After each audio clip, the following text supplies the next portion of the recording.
Ici Richesse Infinie. Aujourd'hui, on va continuer sur notre sujet favori, la liberté financière.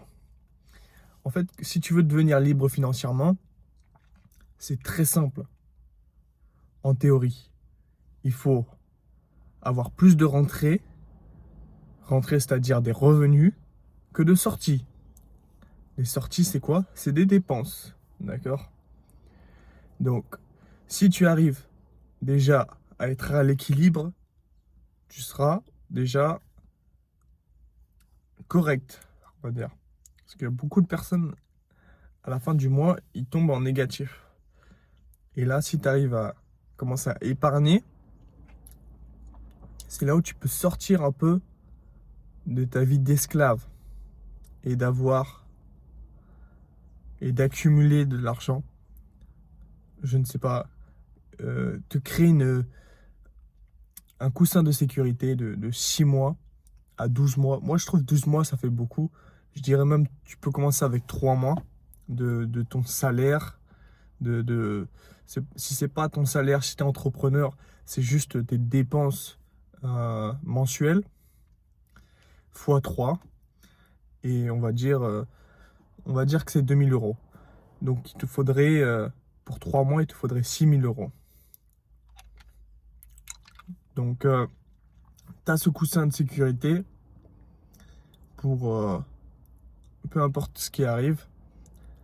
Même ça peut être des opportunités en investissement. Mais ça, je pense que il faudrait pas y toucher.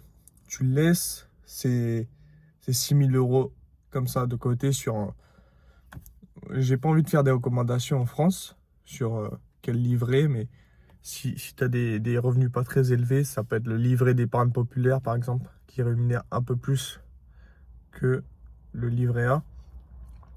Et donc, en partant de ce principe, tu as cette épargne et tu continues à économiser. Et tout l'argent au-dessus de ces 6000 euros, tu peux l'investir. Parce que si tu n'as pas ce coussin, tu vas investir de l'argent que tu vas avoir besoin pour tes dépenses et tu vas commencer à stresser. Si tu commences à stresser au niveau de tes placements, tu vas les regarder tous les jours et après tu vas avoir envie de vendre. Tu vas faire de la spéculation, tu vas faire du trading et c'est pas bon. Tu vas payer trop de frais, tu vas perdre de l'argent et tu auras eu une mauvaise expérience au niveau des investissements. Donc, vas-y progressivement.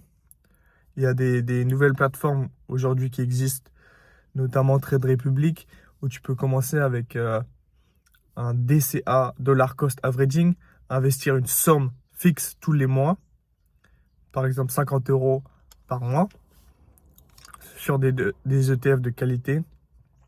Moi, j'ai une grosse préférence pour les ETF américains. C'est quoi un ETF? Exchange Trade Fund. D'accord? C'est un panier d'actions qui réplique un marché ou une catégorie.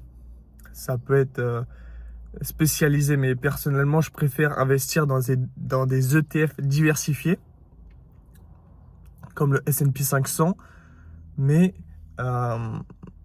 aux États-Unis, d'accord, sur le marché américain. Donc voilà, tout pour aujourd'hui. J'espère que ça vous a plu cette vidéo. À plus.